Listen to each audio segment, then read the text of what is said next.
Yeah. Yeah, bravo to Ladd and Jerry and the Illustra guys. Nice work again. It's a beautiful film. We need to make a big segue, because I don't want you to get confused to think that the rest of the evening is really about the Cambrian explosion or something like that. We're going to take a very different turn.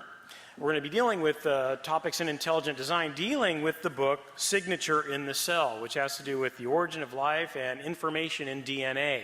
So, just want you to get your mental steering wheel spinning, because we're going to go in a different direction. And Steve Meyer is the author of this book, and I want to give him an introduction from the podium and show a brief clip to give him an even longer introduction. Here he is. Dr. Steve Meyer is founder and director of the Discovery Institute's Center for Science and Culture, which is intelligent design's primary intellectual and scientific headquarters. Dr. Meyer is a Cambridge University-trained philosopher of science, the author of peer-reviewed publications in technical, scientific, philosophical, and other books and journals. He's been featured in media appearances on CNN, MSNBC, NBC, ABC, CBS, Fox News, PBS, and the BBC. In 2008, he appeared with Ben Stein in that wonderful little film called Expelled. He's also featured prominently in two other science documentaries, Icons of Evolution and Unlocking the Mystery of Life. He's the author of the best-selling book Signature in the Cell, published just last year and available tonight. Let's roll a little video introduction of our speaker and then hear from Steve Meyer.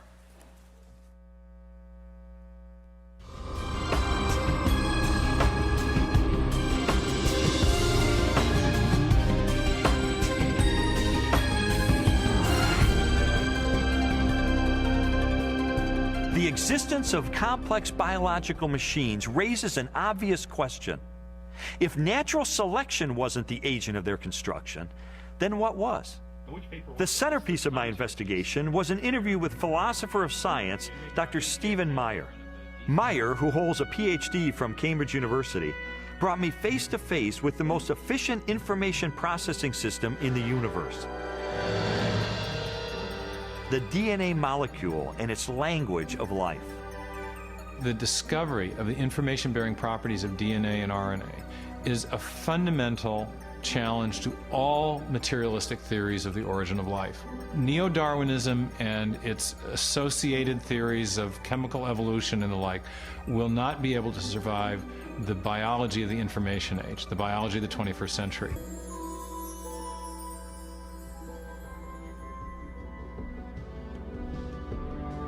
According to a lot of the mainstream media, the theory of intelligent design is a faith-based idea. And in saying that, they want to dismiss it as something that has no basis in science. But the media has confused a fundamental issue. They're confusing the evidence for the theory with the implications of the theory. The theory of intelligent design may well have implications that are supportive of theistic belief, but the theory is not based on theistic belief. It's based on the discovery of digital code in cells, miniature machines in cells, the fine-tuning of the laws of physics and chemistry, and standard ways of scientific reasoning about the remote past in the history of life.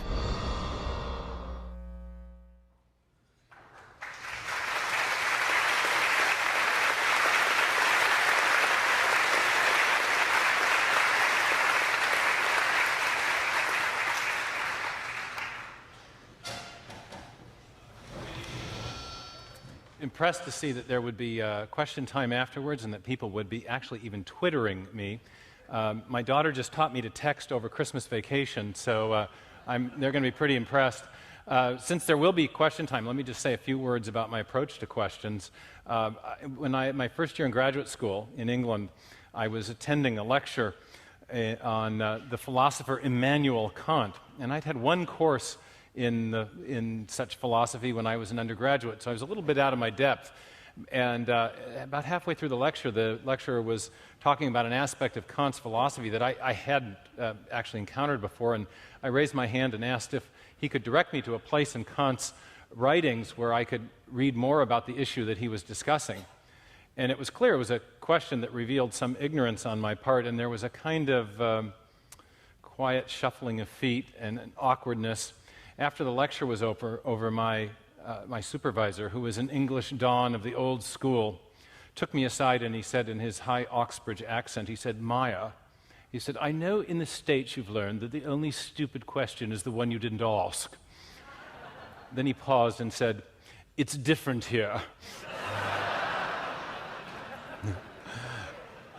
Well, there will be some time for questions afterwards, and it's American rules, okay? So I'm not sure how many we can field, but do feel that any question is fair game. I want to talk tonight about signature in the cell, the case for intelligent design based on DNA.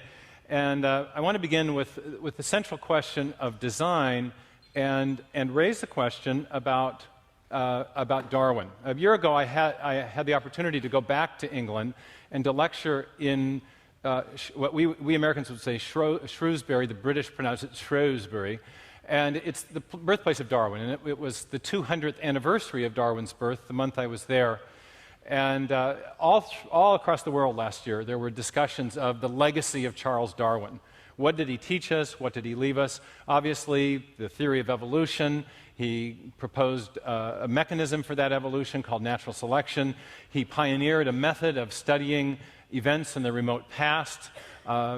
But many historians of ideas and biologists and evolutionary biologists and scholars say that the principal legacy of Darwin has to do with the idea of design. In the first slide I have here, Francisco Ayala says that the functional design of organisms and their features would seem to argue for the existence of a designer. But it was Darwin's greatest accomplishment to show that the directive organization of living beings can be explained by a natural process, a fully undirected natural process called natural selection, without any need to resort to a creator or any other external agent. In an article more recently, Ayala has said that Darwin gave us design without a designer, or at least the appearance of design. And that's the critical Darwinian concept. Next slide, please. When it pops up, it'll be a quotation from Richard Dawkins, who says that biology is the study of complicated things that give the appearance of having been designed for a purpose. We're a little too numerous tonight for me to do my usual kind of teaching style of Q&A, or of asking rhetorical questions, but let me ask one anyway. What is the key word in this phrase?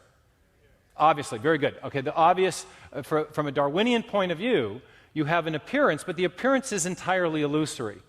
Things look designed, living systems look designed, but they look designed because there is a purely undirected natural process that can produce that appearance without itself being designed or guided in any way. Natural selection can mimic the powers of a designing intelligence, say the Darwinians, but it is not designed or guided in any way. Now, why do the Darwinians say this? This is a classic Darwinian point of view. And it sounds counterintuitive to many people outside biology, but it actually makes sense if you understand this from a Darwinian point of view. I got a little picture here of a sheep, all right? And I want you to do a little thought experiment with me. This goes back to the 19th century. In the 19th century, biologists were very impressed with what they called adaptation. They noticed that organisms seemed well adapted to their environment. Fish live in the water, they had gills and fins. Birds fly in the air, they have wings.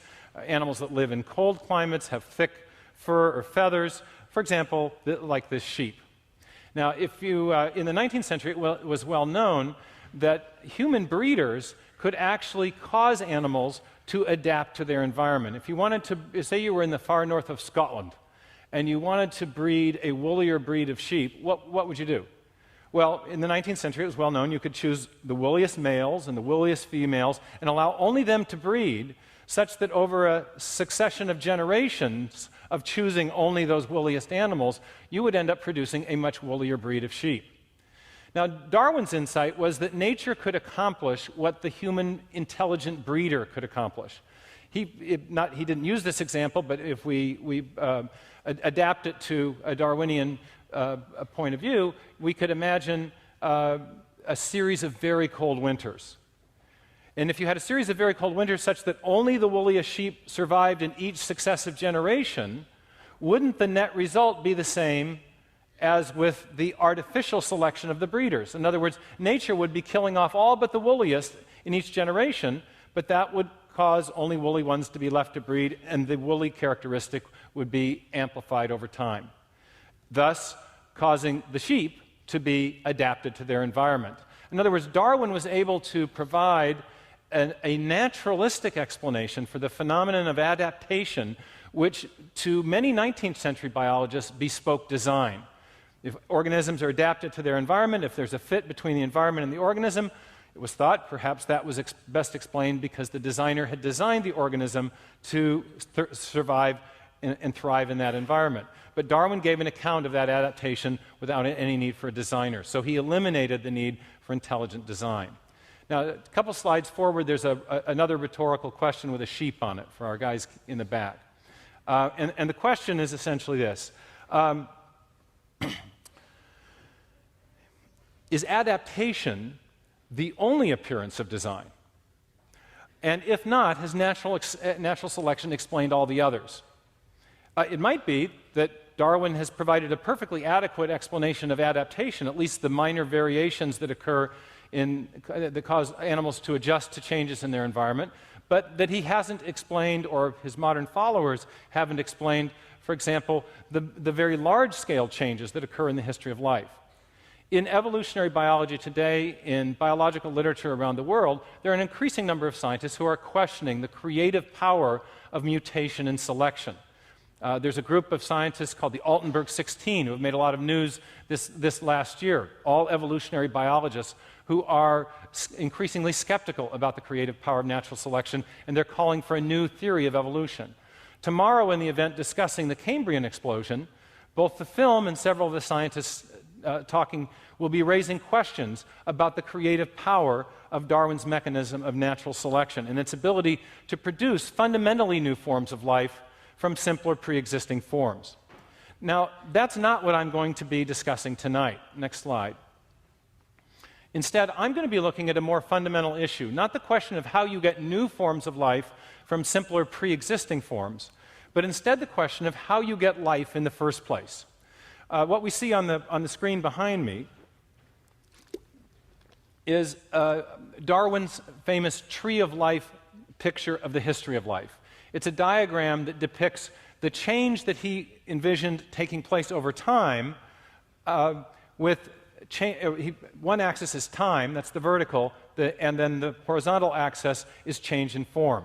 So the tree of life is meant to convey the idea that over time, from the very simplest form of life, there's been a gradual morphing or changing of organisms in their form until at the top of the tree, and the branches at the top are representing all the forms of life that exist today, whether we're talking about reptiles or birds or bacteria or whatever it is. But at the very base of the tree, there's a mystery, and that mystery has to do with the origin of the very first life. Now, Darwin was well aware of this in his time, but he didn't attempt to solve it. He was more focused on biological evolution. After Darwin, there was another theory that came along called chemical evolution that attempted to explain how you got that first simple cell from simpler pre-existing chemicals. And what I want to look at tonight is whether or not those theories have explained away the appearance of design, or any appearance of design that might reside at the point of the origin of the first life, or another way to say that is that might reside within the simplest living cell. Next slide. Now, in the 19th century, as I mentioned, Darwin neither explained nor attempted to explain the origin of the very first life. He had a few speculations about it that he wrote to colleagues in letters, but he didn't attempt to develop any kind of systematic theory. Yet, scientists, even very soon after the publication of The Origin of Species, were quite convinced that Darwin had explained away all appearances of design, at least many of his followers and the evolutionary biologists that followed in his wake. Why was there such confidence that Darwin had explained away all evidences of design when it was also known that he hadn't explained the origin of the first life? Well, the simple answer to that, and the next slide underscores this, is nope, we've got to go back one, sorry.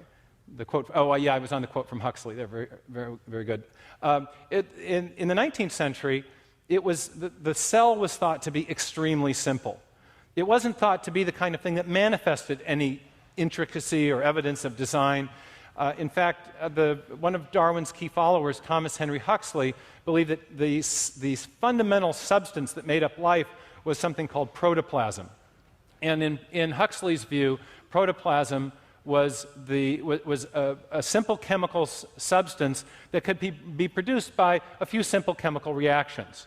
Another staunch Darwinian on the continent, Ernst Haeckel, had the same view, and they both had quotations like the one, or made statements like the one in the quotation behind me, that the cell is a simple, homogeneous globule of undifferentiated plasm. It's like Jell-O. It's not very complicated. And if you think of life in that way, even if you don't have a detailed theory of the origin of life, you're going to assume that it's going to be a pretty easy task to explain away the origin of life by reference to a few simple chemical reactions.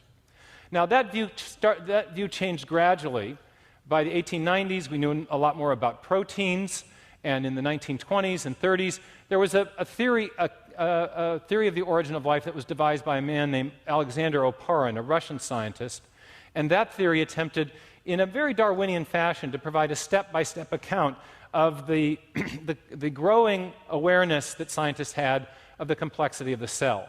But in the 1920s and 30s, that awareness was still very dim.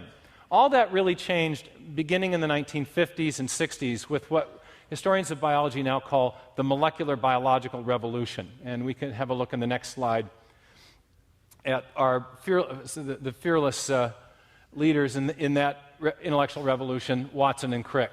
They made a discovery in 1953 that is, of course, well known to almost all of us. It was the discovery, or rather the elucidation, of the structure of the DNA molecule.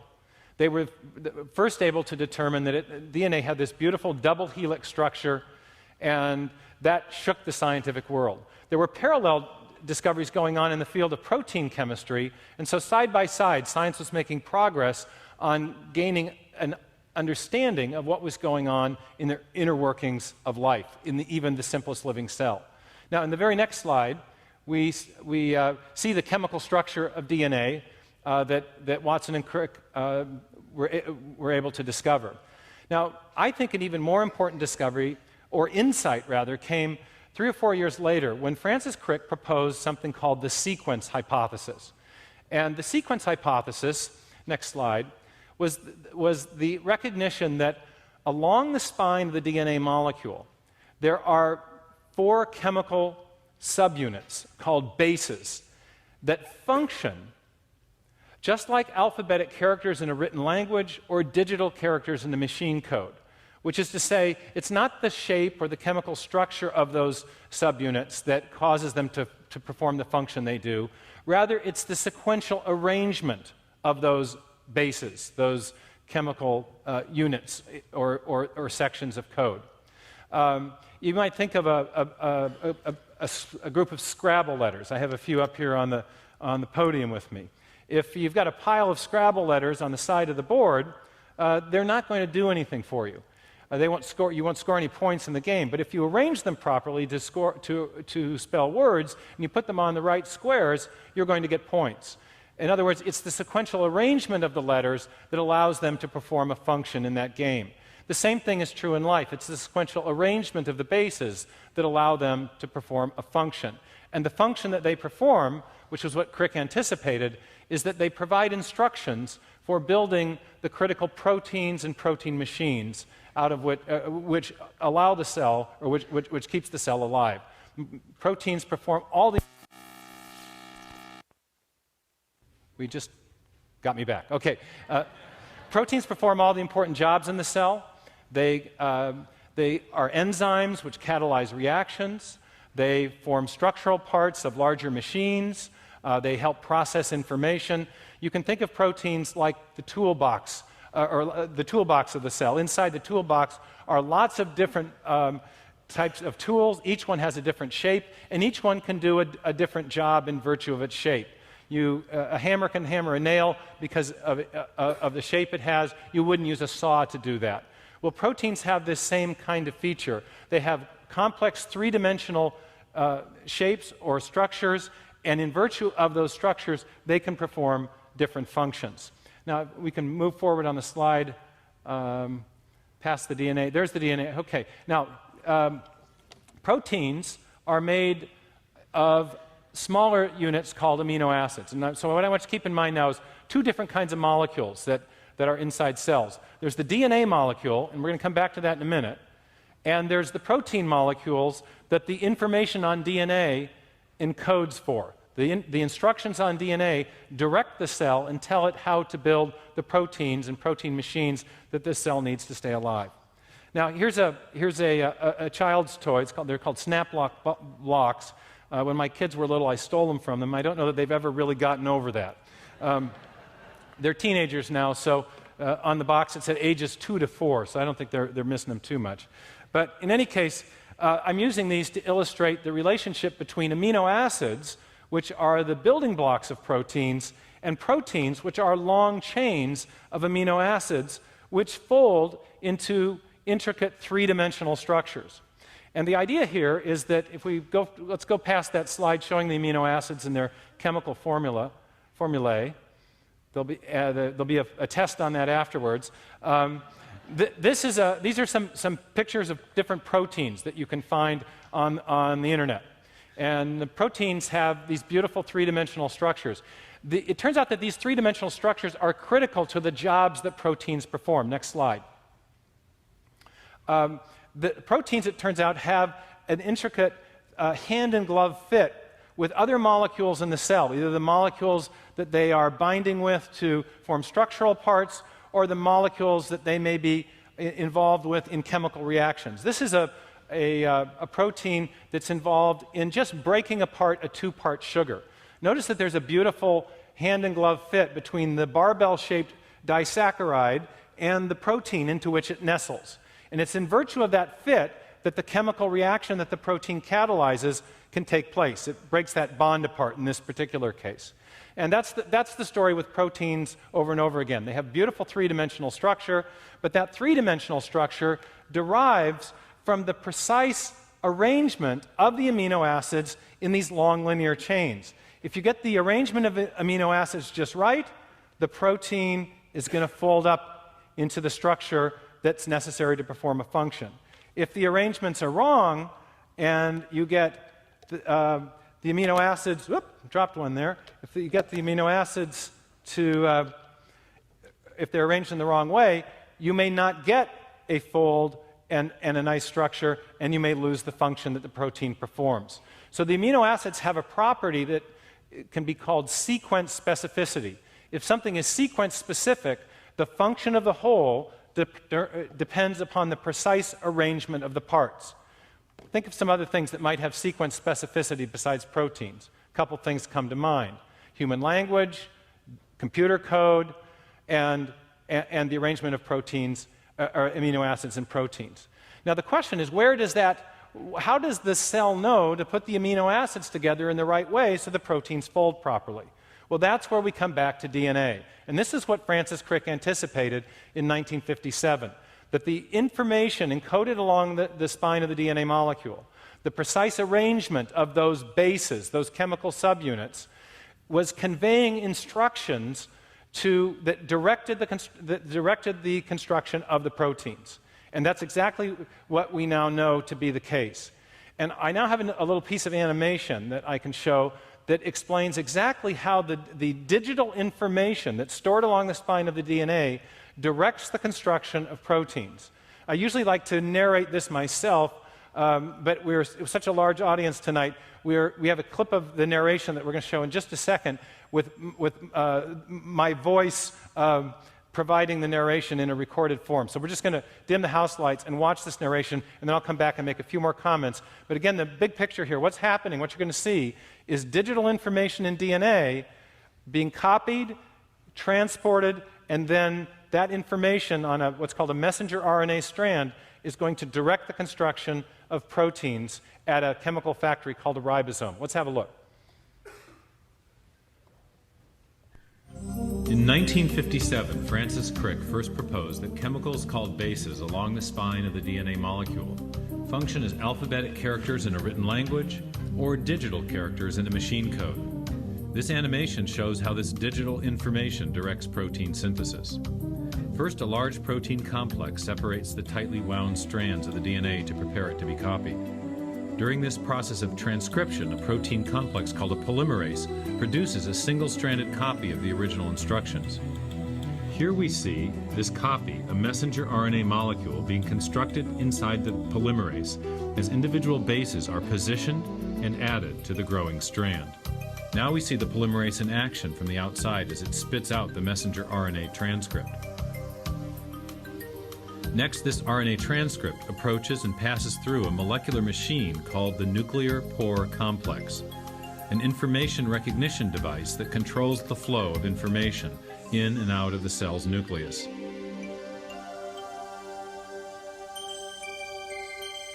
Now we see the genetic assembly instructions on the messenger RNA approaching and arriving at a two-part chemical factory called a ribosome, the site of protein synthesis. As the messenger RNA transcript passes through the ribosome, the process of translation begins. During translation, a mechanical assembly line builds a specifically sequenced chain of amino acids in accord with the instructions on the transcript. These amino acids are transported from other parts of the cell by molecules called transfer RNAs, which link specific sequences of bases to corresponding amino acids. The sequential arrangement of the amino acids determines the type of protein constructed. When the construction of the chain is complete, it is transported to a barrel-shaped machine that helps fold it into the precise shape required to perform its function.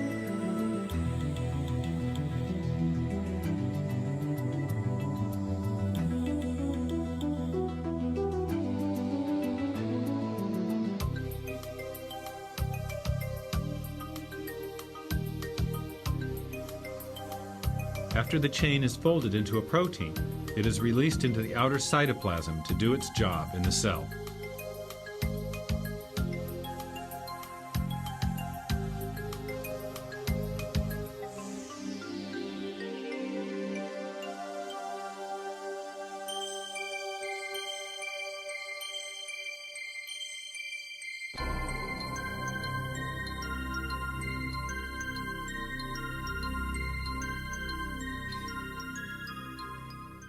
Okay, so not exactly the simple homogeneous globule of plasm that scientists imagined in the 19th century.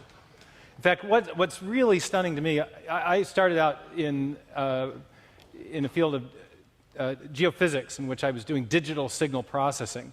And what's going on, this is a sophisticated information processing system. It's not just that there's information encoded on DNA, it's that there's a whole system for processing that information.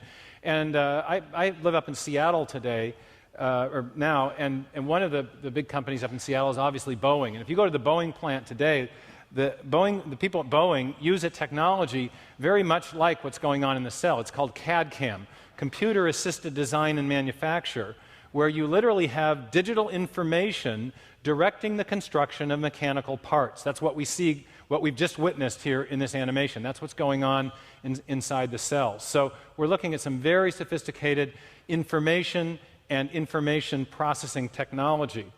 Now, that has raised a really important puzzle or mystery. I call it the DNA enigma. And I have a series of slides about that. And I'm going to just talk about what the DNA enigma is not and then what it is.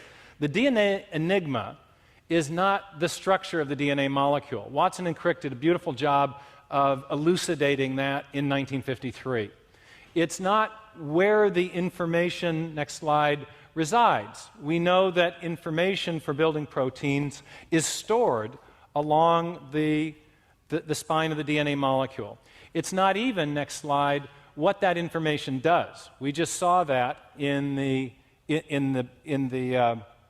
animation. That information is used to direct the construction, rather, of the proteins and protein machines that were depicted in the animation as well. Instead, the DNA enigma is closely associated with another mystery. In fact, the mystery that Darwin didn't solve back in 1859. The mystery of the origin of the first life. The DNA enigma is not per se just the origin of life, but it's intimately connected with that. The DNA enigma is the mystery of the origin of the information that's stored on DNA. It's not what does the information do, it's not where is it stored, it's where did it come from? How did digital code come to be inside a molecule? Where did that information come from? And as I said, that information, that idea, or that mystery is intimately connected with the problem of the origin of life. Now, why is that? Next slide. Here's a quotation from a leading German origin of life biologist. His name is Bernd Olaf Kuppers, and he says this. He says, the problem of the origin of life is basically equivalent to the problem of the origin of information. Now, that actually makes sense. Next slide. If you think about a computer, in fact, I used to ask my students this question. I'd say, if you want to give your computer a new function, what do you have to give it? And they would immediately know the answer. They're under 30, so they're techie, right? They'd know. It's code. You have to give it code, software, digital information. Well, it turns out the same thing is true in life. If you want to build a new form of life from a simpler pre-existing form, you have to have dedicated proteins to service new cell types, and those proteins are built from instructions that are stored in DNA. But at an even more fundamental level, if you want to get life going in the first place, you have to have proteins, and those proteins, again, require information for their construction, and that information is stored in DNA. So building life, we now know, is an information problem. We need information to build life. Now, just a point of clarification about what I mean by information in a biological context. Next slide. There's at least two different conceptions of information. We need one more. That's showing how you need information to build a critter. There we go. This is a little math. There won't be much more math. But there's at least two different concepts of information, and I want to be clear about the one that I'm applying and using in my argument. There's a mathematical notion of information that was first proffered by a man named Claude Shannon in 1949. Shannon had an intuition that information was related to the reduction of uncertainty, and that the reduction of uncertainty was also related to probability. If I roll a dice and throw it on the table, or a single die, there will be 6 possibilities. That means there's a certain amount of uncertainty. I don't know which side's going to turn up. Once something comes up, I've eliminated 5 possibilities and elected 1. If I flip a coin and it comes up heads, I've also eliminated some uncertainty. I've eliminated the uncertainty I had about whether it would be heads or tails. I've elected one option and eliminated another. In the case of the coin, however, I'm eliminating less uncertainty than I am than when I'm rolling the die. So in Shannon's theory, the die, because it's eliminating more uncertainty, is conveying more information when it comes up on, say, a 3 rather than a 1, 2, 4, 5, or 6. Then is the coin, which only eliminates one possibility. Now notice his concept of information is also closely related to probability, because there's a 1 in 6 chance of getting any particular side on the die, and only a 1 in 2 chance of getting any particular side on the coin. The more uncertainty that's reduced, the more improbable the event, and the more information conveyed. So in Shannon's idea of information, information is inversely related to probability. The more improbable an event is when it occurs, the more information is being conveyed, because the more uncertainty that's being reduced. In any case, that's his mathematical concept. And if we can get that equation back up there, I'm sure there's people that want to take notes for the test afterwards. Okay, now there's another concept of information, though, as well, and I want to go one further slide, okay? And this is, and I've got some terminology at the top. Complexity, you need to know, is a synonym for improbability. If something's improbable, it's complex in this mathematical parlance. Now notice there's a difference between the strings of characters, top and bottom. The string on the top is very improbable, so by Shannon's measure of information, it has a high information carrying capacity. Notice that the string on the bottom is roughly the same length, and therefore, by Shannon's measure of information, it also has a lot of information. It's a very improbable arrangement of characters in both cases. But you see that there's an important qualitative difference between the two strings. The one on the top doesn't perform a function. It has no meaning. The one on the bottom does perform a function. It performs a communication function.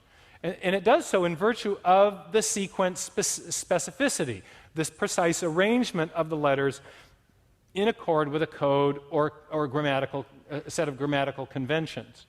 Now, in the information sciences, there's a distinction between these two, and there's terminology to capture that. The string on the top has Shannon information. The string on the bottom has what I call functional or functionally specified information.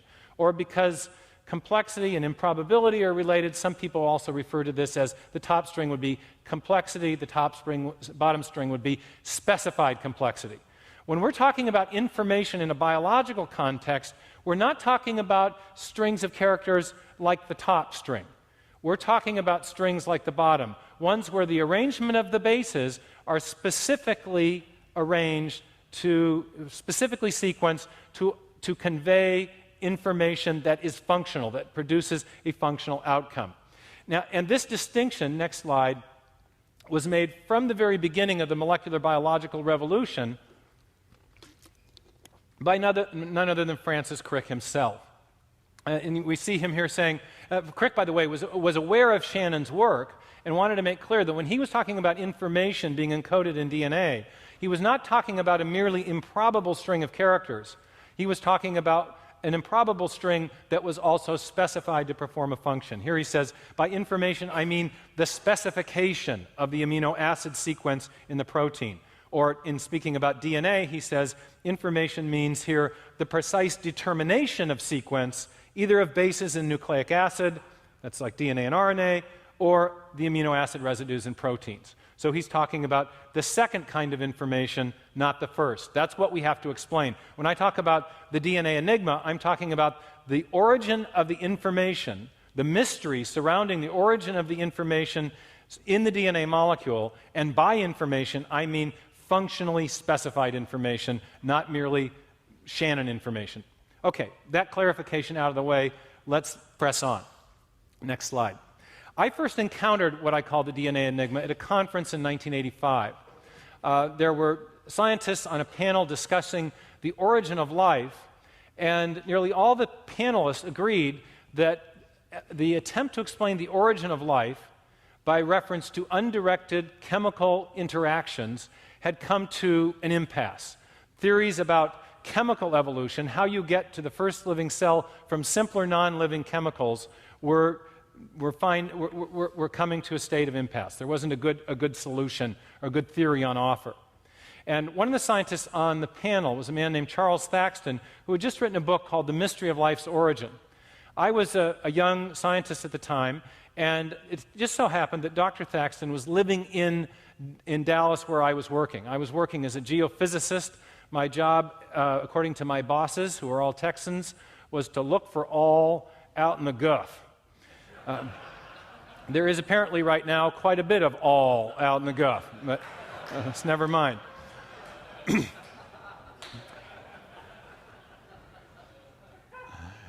Next slide. Anyway, I became fascinated with this because I was at the time working in an information science. I was doing digital signal processing of seismic data, and when I learned that one of the central problems at the core of this mystery of the origin of life was the problem of the origin of the information that you would need to get life going, I became very fascinated with that. A year later, I found myself off to graduate school, and I went to Cambridge, where I wanted to study more about this problem. And I did so in a program in the history and philosophy of science. I eventually did a doctoral dissertation on the question of origin of life biology. And during the period of time in which I began to research this, I wanted first of all to find out how deep an enigma this really was. How deep a problem was this in origin of life studies? This is a subdiscipline of evolutionary biology, And as I got into the literature, I found that it was a very significant problem indeed. There were three basic approaches that I discovered scientists had proposed or discussed. And next slide. And these were chance, necessity, and the combination of the two. And I had in the back of my mind this critical Darwinian concept of design or apparent design. Darwin, of course, favored apparent design.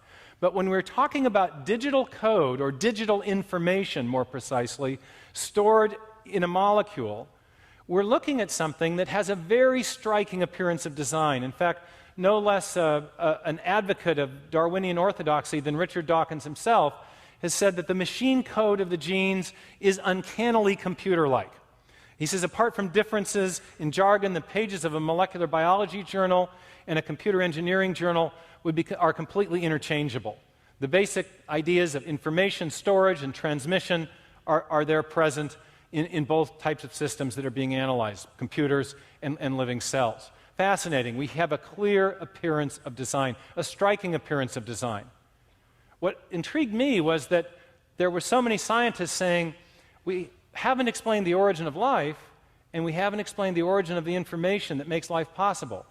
So now we have an appearance of design that has not been explained away by any undirected materialistic process. Or do we? That was the question in my mind.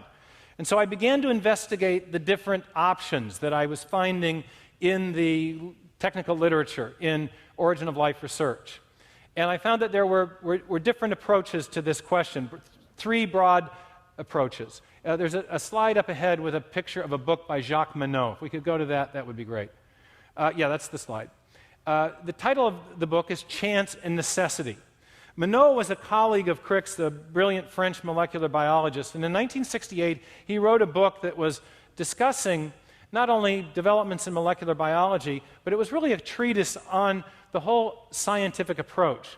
And he was arguing that what scientists should do when they're explaining any phenomena is to explain what they see by reference to chance variations or natural laws, which he referred to by the code word necessity. If I drop a ball to the earth, we would say it falls in accord with the law of gravity, and therefore we'd say it falls by necessity. So a law-like explanation is one involving necessity.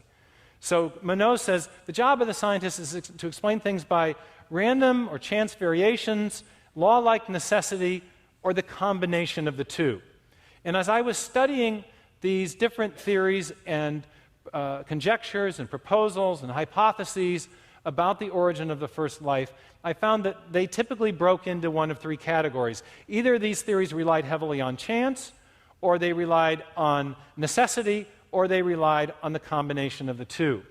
I also discovered that early on, fairly early on, scientists had dismissed the idea of chance as having any real explanatory power with respect to this critical problem of the origin of the information in DNA and RNA, the information necessary to make life possible. There were scientists, for example, 2 slides up ahead here, we have a quotation from a man named George Wald. And there were a number of scientists, particularly in the 1950s, who were still talking about chance as Wald put it, the hero of the plot. He said, time is in fact the hero of the plot. Given so much time, the impossible becomes possible, the possible probable, and the probable virtually certain. And the idea was, if you shake, rattle, and roll long enough in that prebiotic soup of all the simple chemicals, eventually you're going to come up with molecules that are chock full of information that can explain the origin of life. It's a famous biochemistry textbook by a man named Leninger, and he was still advocating this idea as late as 1970. But within the technical discipline of origin of life studies, which was very carefully linked to developments in molecular biology, the pure chance hypothesis went pretty much out of vogue, and pretty much out of vogue for good by the mid to late 60s. And I want to explain why that's the case, because I think it's important to understand that. It has to do with something called the problem of combinatorials. It turns out that at each one of these sites in a growing protein chain, I'm going to have to kind of let it lie here, there are many possible amino acids that could attach. There are 20 amino acids that can be part of proteins, 20 protein-forming amino acids. There's actually a larger class of amino acids, maybe as many as 250 or so. But if we just limit our concern to the 20 that can be part of proteins, you can see that very quickly, as the length of the chain grows, the number of combinations that correspond to any given chain is huge. If I've got a 1 in 20 chance of getting a particular amino acid at one site, then I've got a 20 times 20 possibilities associated with 2 sites, or 20 times 20 times 20 possibilities associated with 3 sites. So for any given protein, there's a huge number of other possible ways of arranging amino acids. Now, if it turns out that proteins are rare, functional proteins are rare within that space of possibilities, it's going to be very, very difficult to find even a single protein by chance in, for example, the time of the known universe. Let me illustrate this a little more and see if you can grasp what drove this development in thinking in origin of life studies. Imagine we've got a bike lock that has 10 digits on each dial and 4 dials. How many possible combinations are there? Well, we're always kind of tempted to say 10 plus 10 plus 10 equals 40, but of course it's 10 times 10 times 10 times 10, or 10,000. Only 4 dials, but lots of different ways of combining those 10 digits on each dial. Now, my graphic designer has made me a hypothetical bike lock with 10 dials. Now how many combinations do we have? We've got 10 times 10 times 10 times 10. We've got 10 to the 10, or 10 trillion possible combinations. Now, if you're a thief and you want to quickly crack the code on this, imagine a bike parked out behind the auditorium, and you want to get the lock cracked before the lecture's over, do you have a reasonable chance of getting that done without knowing the combination? Not if you've got 10 trillion possibilities to search. A random search is not going to get the job done. And that's essentially the problem that scientists began to appreciate in spades by the mid-60s, that with proteins, the number of possible combinations is so vast, and the number of trials you have available so limited, even by, say, a 13 to 14 billion year old universe, that you're not going to be able to search the number of possibilities. In a short protein, a hormone or something, where you might have just 10 sites, you have 20 to the 10 possible combinations. That's an enormous number. But what about a modest length protein? I've chosen one about 150 amino acids long. That's short. That's not a long protein. It's very modest length. But with 20 possibilities at each site, there's 150, 20 to the 150 possibilities, or 1 in 10 to the 195th power. Now, there's only 10 to the 80th elementary particles in the whole universe. There's only been 10 to the 17th seconds since the Big Bang. In my book, I go through the math, and I take into account all the relevant factors, and I show that, in essence, searching for even a single gene or protein product of that gene by chance alone is not plausible. It's like the bike lock thief in the back there, who's now on his 42nd guess out of 10 trillion combinations. He's not going to get it done before the lecture's over. It's always going to be more likely than not that he will not find that combination by chance. So considerations like this led many origin of life biologists to simply reject chance outright. There was a critical paper by a man named P.T. Mora in 1964 about this, and a quotation here that I like to read in lectures because I think it gets the point across quite nicely. Blind chance is very limited, says A.G. Cairn Smith, a Scottish biochemist. Low levels of cooperation or organization or information, he can produce exceedingly easily the equivalent of a few letters or small words, but it becomes very quickly incompetent as the amount of organization increases. Very soon indeed, long waiting periods and massive material resources become irrelevant. I used to illustrate this to my students with a bag of Scrabble letters, go walk out into the audience, have them each pick out a letter, and then go write the letter on the board to see how much information chance could generate, and of course, invariably, what they would get would be gibberish. Occasionally, they'd get a couple letters like ugh or buh or maybe bat or something, and then the students would start hooting and hollering as if they were showing me up, showing what chance could really do, but I'd always win the argument by just letting the experiment run longer and longer. And this is Karen Smith's point. If you need a little information, you might get lucky and get her done, but if you need a lot of information, and even single genes, let alone the amount of information you need to build a whole organism, is a lot of information. If you need a lot, chance is not plausible. Now, of course, this doesn't come as any great surprise to any committed Darwinians in the audience or to evolutionary biologists. The standard Darwinian approach has never been to rely on chance alone, but rather chance in combination with a law-like process known as natural selection.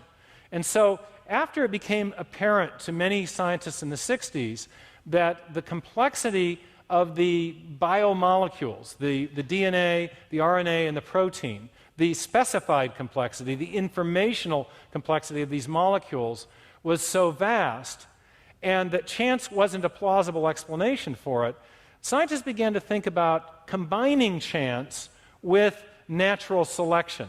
And that led to a period of time in which there were scientists proposing ideas about prebiotic natural selection, proposing that Darwin's mechanism of differential reproduction, his survival of the fittest mechanism, could explain the origin of the information that you need to produce the first life. But that had a problem associated with it, and one that was recognized and has been recognized repeatedly in the literature.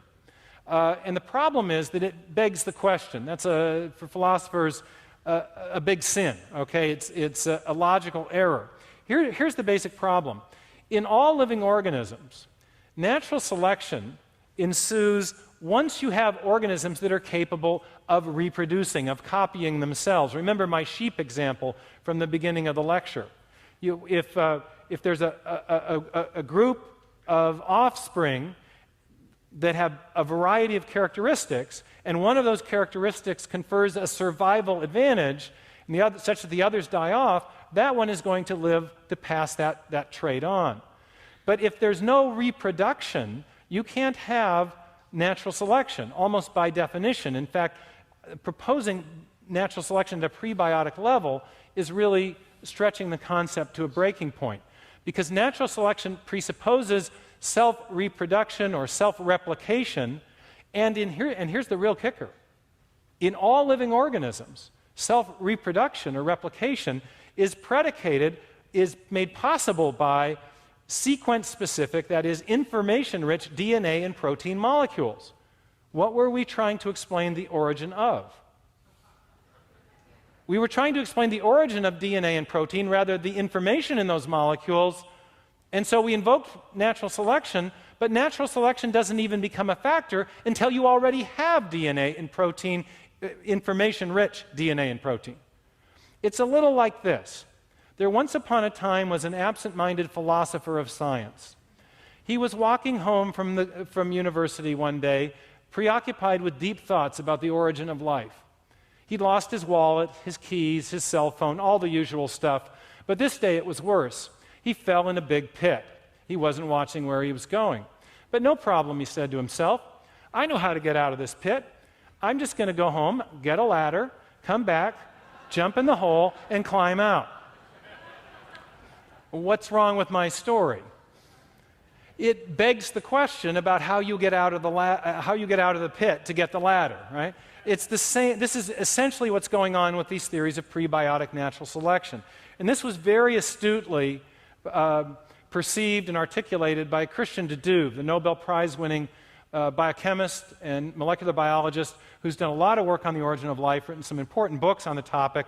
And he put it this way. He said, theories of pre-biological natural selection, quote, need information, which implies they have to presuppose what is to be explained in the first place. Okay? It's a begging the question problem. Now, there have been some attempts to get around this by bootstrapping in various ways. And there have been some computer simulations, and in my book I discuss the problem with those computer simulations, which are essentially they're models of, they're simulating prebiotic natural selection in a computer. And there's some problems with those as well, which I detail in the book. And there's another more current model called the RNA world, which does also involve natural selection at a very early pre-life stage.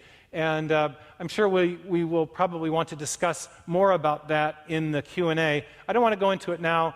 Chapter 14 in my book is devoted to critiquing those models of the origin of life, and we can talk about it more later in our discussion. The third approach that I mentioned for explaining the origin, well, explaining anything according to Jacques Monod, is an approach that relies on pure necessity or natural law, or what in origin of life studies became known as self-organization.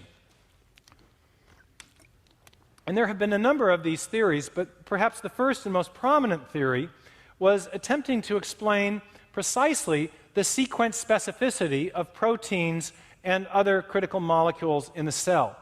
And the idea behind it was that just as in a crystal of salt there is a force of attraction, a chemical force that is responsible for the beautiful ordering of the crystalline structure that you often find with salt.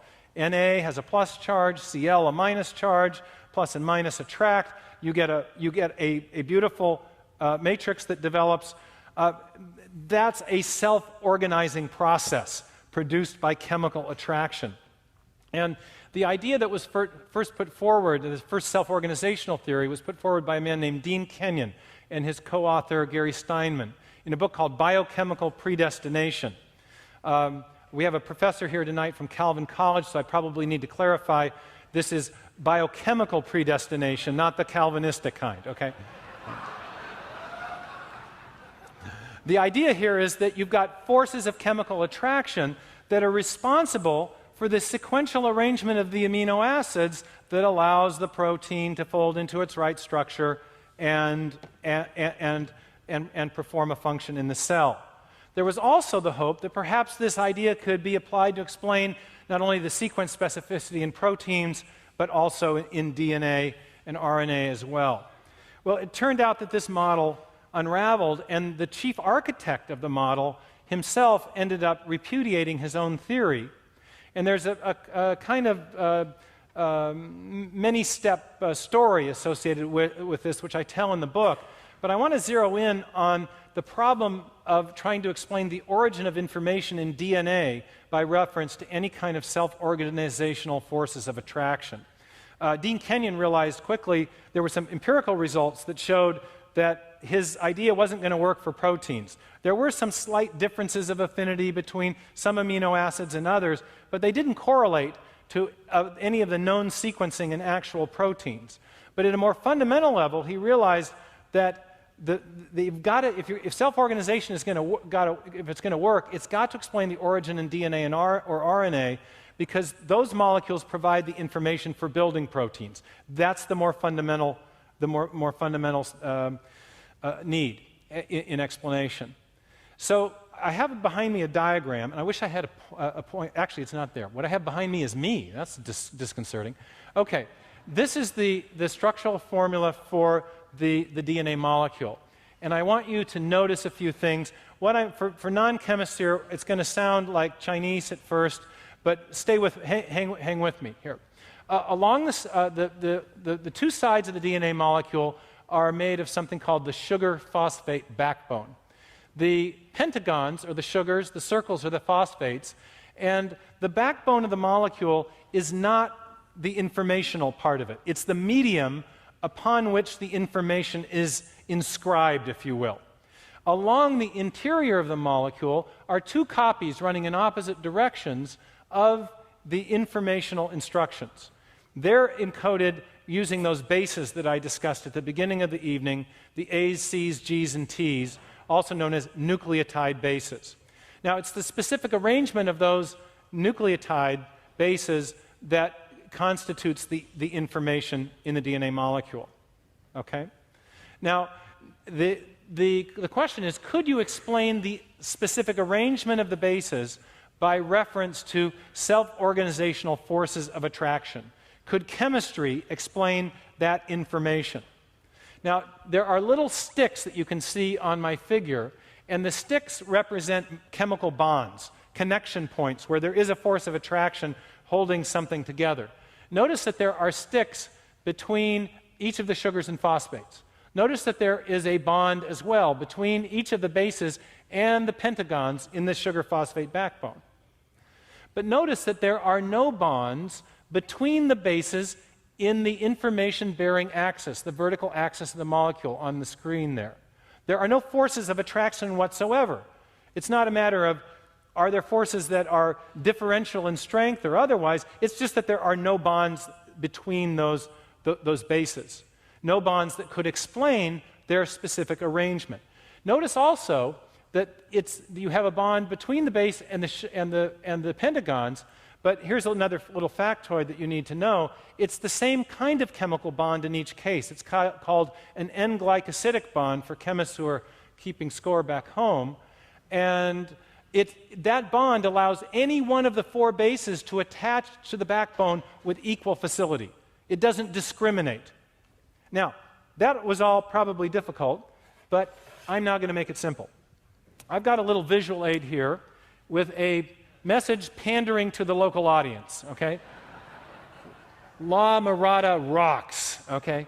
Sometimes I put a Z in there because my students told me that made it even more cool, okay? Now, this is, you might recognize, a magnetic chalkboard. This is a little metallic chalkboard, and there are magnets in the back of these letters. So there are forces of attraction, forces of necessity, if you will, that explain why the message sticks to the medium. Now, that's exactly the same, that's exactly what's going on in DNA. There are forces of attraction that explain why the message sticks to the medium, but those forces of attraction don't discriminate. I can put the L here, here, or here, anywhere I like, okay? And notice that those forces of attraction do not determine the arrangement. I can destroy this arrangement and make another one very easily, okay?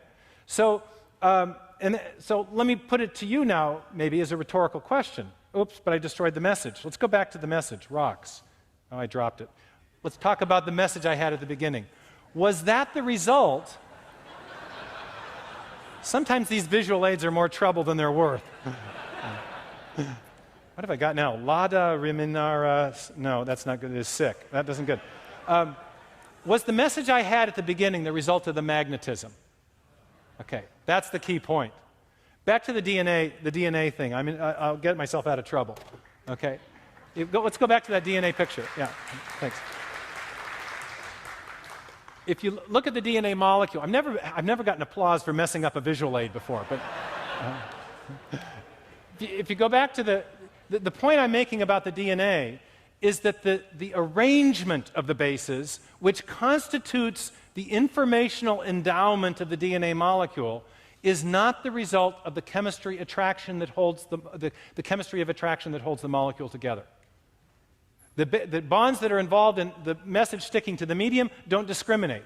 And there are no bonds between the characters, if you will, the bases that constitute the message. So chemistry is not determining sequencing. In my little illustration, back when there was still a message on the board, what was the source of that information? Okay, at least a quasi-intelligent designer, okay? Now, there was a famous chemist named Michael Polanyi who was a friend of Einstein's, who nearly won the Nobel Prize, who wrote two brilliant articles in the 1960s that pointed this out. One was called Life Transcending Physics and Chemistry, and the other was called Life's Irreducible Structure. And he made the point that the information in DNA is no more the result of the chemistry of the bonding of the constituent parts of the molecule than the information in a newspaper headline is the product of ink bonding to paper. Ink does bond to paper, but the information is provided by, as he put it rather coyly, an exogenous source, something outside of physics and chemistry. Now, what could that be? When I left for Cambridge in 1986, I had been exposed to some of the early thinking on what's now called intelligent design. Dr. Thaxton, Charles Thaxton, in an epilogue to his book, The Mystery of Life's Origin, had floated the idea that information was, at least intuitively, a byproduct of mind. It was the kind of thing that you expect to come from minds, or that we know typically comes from minds. And he began to think about the idea of what he called an intelligent cause, perhaps playing a role in the explanation of the origin of life. I was intrigued with this idea, but not altogether convinced. And as I left for grad school, I had a burning question in the back of my mind. Could the design hypothesis, could the idea that DNA is pointing to design, be developed into a rigorous scientific argument? And naturally, and this may seem counterintuitive to many of you, but naturally, I began to study the works of Charles Darwin.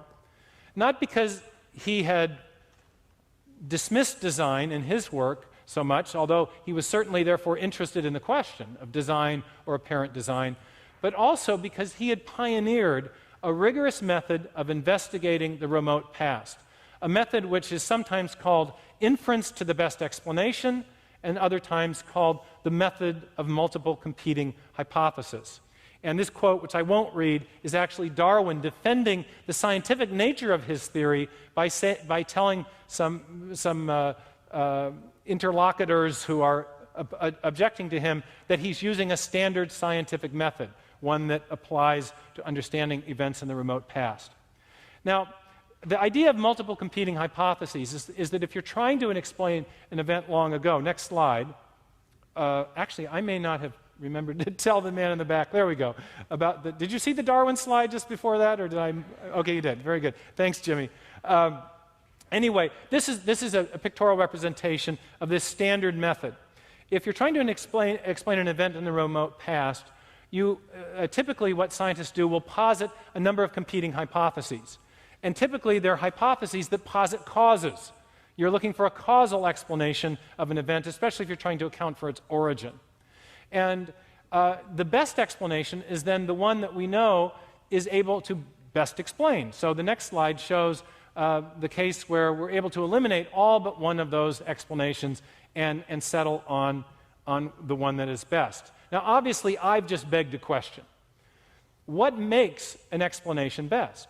What is the key criterion?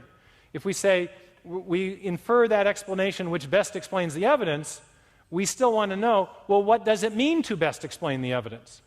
And there's been an extensive discussion about this among philosophers of science, but I was impressed in reading Darwin and also his scientific mentor, Charles Lyell, that they had pretty much worked out the answer to this question in very practical scientific terms without the help of philosophers of science, thank you very much. And they had a criterion that made perfect sense, and it made perfect sense to me, having had a background in the geological sciences. They said that the explanation which is best is the one that posits a cause which is known to produce the effect in question. Here's an illustration. In eastern Washington, we have a layer of volcanic ash that you can go and find today.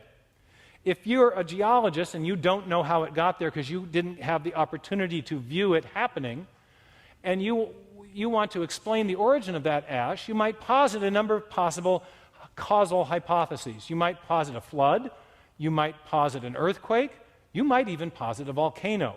Which of those is best? Well, according to Darwin's criterion, the best explanation would be the volcanic eruption hypothesis, because in our uniform and repeated experience, we know that volcanoes produce effects like that, but we have never seen floods or earthquakes doing the same thing.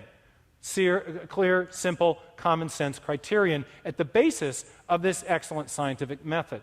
Now, next slide. I was one day reading more about this in the works of Charles Lyell, from whom Darwin got this method of reasoning. And one day I was reading this long, soporific title in 19th century English, and it about had me asleep, The Principles of Geology, being an attempt to explain the former changes of the Earth's surface by reference to, and then suddenly I had a bolt from the blue. The nickel dropped. I loved the phrase. By reference to causes now in operation. The light went on for me. Because I suddenly asked myself a question about this DNA enigma. What is the cause? Here, what is Lyell saying first? He's saying that if we're going to explain an event in the remote past, we should look to our uniform and repeated experience of cause and effect. We should be looking for causes that we know that are now in operation that produce the effect we're trying to explain. We see volcanoes producing ash, therefore we can infer that there must have been a volcano at work as the best explanation for a layer of ash when we encounter it, especially if there's no other cause that we know can do it. So we're looking to causes now in operation. I asked myself a question: what is the cause now in operation that produces digital information? And I realized what you realized a minute ago. There's only one, and that is intelligence. In fact, there was an information scientist who I was reading about the same time who was a pioneer in the application of information theory to molecular biology. His name was Henry Quasler. And he made an offhand comment that had Lyellian and Darwinian implications, I thought. This is what he said: the creation of new information is habitually associated with conscious activity. Habitually associated is like saying uniform and repeated experience. That's what we repeatedly observe. In other words, that's the cause now in operation for producing the critical feature that you need to explain the origin of life. And I began to realize that it was possible to formulate a case for intelligent design based on the same method of scientific reasoning that Darwin had pioneered in The Origin of Species. There's a famous guy up in our neck of the woods named Bill Gates. He's got some little enterprise with software or something. And he made a comment about DNA that I think is very important and suggestive. He said the DNA is like a computer program, but far more advanced than any we've ever created. It's like a computer program in many respects. It also has the same attribute that the identical attribute that a program has, which is that it encodes specified information, functionally specified information. Now that's a very suggestive remark because we know from experience that computer programs, always come from programmers. We know that more generally, information in whatever form we find it always comes from an intelligent source, whether we're talking about a headline in a newspaper, a paragraph in a book, a hieroglyphic inscription, information embedded in a radio signal. Whenever we find information and we trace it back to its ultimate source, we always come to a mind, not a material process. That's what we know from our uniform and repeated experience. So when we find information embedded in DNA, the most logical thing to conclude is that it too had an intelligent source. Now, I've been up here flipping slides, realizing that we've got this technical problem again. Where are we in the slides? Next one. There's my hieroglyphic inscription, and there's a picture of the book. Okay. In the book, Signature in the Cell, I develop the case for intelligent design in more detail. And I develop it, though, along much the lines that I've been describing tonight. I develop it as an inference to the best explanation for the origin of the information you need to build the first living cell. And in the process of doing that, next slide, I look at the various competing classes and types of explanations that have been offered. Is there another slide after that showing the... Yeah, there we go. I look at explanations that rely on chance. I look at explanations that rely on necessity. I look at explanations that rely on the combination of the two. And I show that, next slide, that in each case, those naturalistic explanations, chance, necessity, and the combination of the two, and very many different models manifesting those basic explanatory strategies, have failed to explain the origin of this critical feature of life, the information necessary to get it going.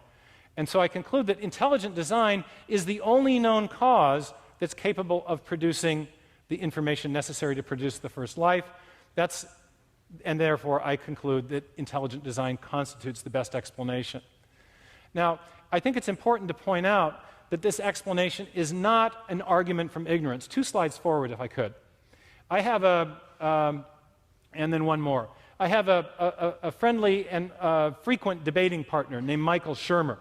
He and I debate quite often, And every time we debate, he makes the same argument, and every time I make the same response. And last time I actually said, Michael, I'm going to make the same response, so maybe you ought to just try a different argument this time. But this is what he says. He says that intelligent design is not, this is a philosophical objection, essentially. He says it's a bad argument because it's arguing from ignorance. It's essentially saying natural processes have not been demonstrated to have the power to produce information starting from a chemical state, and therefore intelligent design must have done it. It's like saying candidate A is a good candidate for president because we know that candidate B is such a bad candidate.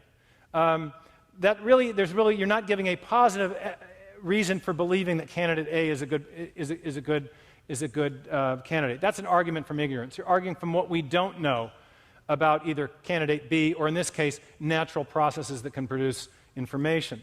But this isn't how the case for intelligent design is being constructed. That's not the argument we're making. I am critiquing the ability of naturalistic processes to produce information. Those critiques are also in the relevant literature in chemical evolutionary studies. But I'm saying that there is, in addition to that, another type of cause, a type of cause of which we know that is capable of producing information. So next slide shows the actual logic of the case. It's not that we're arguing just against natural processes. We're also saying there is another cause which is known to have the causal powers, next slide please, to produce information, and that cause is intelligence or mind or conscious and rational activity. In fact, that's the only cause in the universe of which we know that has the capacity to produce the key effect in question. And therefore, on that basis, we can infer it as the best explanation. So the argument for intelligent design that I'm making is not an argument from ignorance. It's an argument from our knowledge of the cause and effect structure of the world, of what certain kinds of causes can and can't do, or do and don't do, and what other kinds of causes are known to accomplish, in particular, intelligent causes. Now, if we can go about 4 back, there was a little list. I just want to end with a little anecdote. I mentioned Microsoft a couple times. We have at our lab that we helped to start at the Discovery Institute, an independent lab now called the Biologic Institute. And the director of the lab is here tonight, Doug Axe. And at Biologic, a computer programmer started to work. He resigned from Microsoft for a couple of years to help write some code simulating that gene expression system or protein synthesis system that we were showing before, how the digital information in DNA is processed to produce proteins. One day he came into my office and he threw a book down on my table, and it was called Design Patterns. And he said, rather cryptically, I get an eerie feeling that someone has figured this out before us. And I said, what do you mean? And he said, well, first he explained the book. Design Patterns is apparently a standard operating manual for software engineers. And a design pattern is a term of art for a design strategy or a design logic, a way of solving a functional problem, especially in information processing. And my colleague said to me, he said, when I say I get an eerie feeling that someone figured this out before us, what I mean is the same kind of design patterns that we use in modern high-tech digital computers are being used in the processing of information inside living organisms. He says, I'm just learning about this so I can write the code. I'm learning from your molecular guys what's going on. But it stuns me. It fascinates me. Inside the cell, like inside a computer, there's a hierarchical filing system, a system of files within folders, folders within superfolders, superfolders within super-duper folders, hierarchical organization of information. There's also something that functions like a spell check. If information is being copied and it's not being copied accurately, there's a protein complex, a machinery that locks on, backs up the system, and makes sure that the copying is done over with the correct fidelity to the original message. There's even a way of encoding. It's called nested coding of information, where information is encoded within other information, a technique that's used in cryptography. So when my colleague reacted this way, this was an intuition on his part. I get the eerie feeling someone figured this out before us. But again, I don't think that that's just an intuition. I think there's a logical grounding for a design inference, because each of these design patterns are features that we know are produced by one and only one type of cause, and that cause is intelligence. So for many reasons, I think that the best explanation for the origin of the information necessary to build the first life, and indeed the whole information processing system, can be best explained by intelligent design. And I'll stop there. Thank you. And good.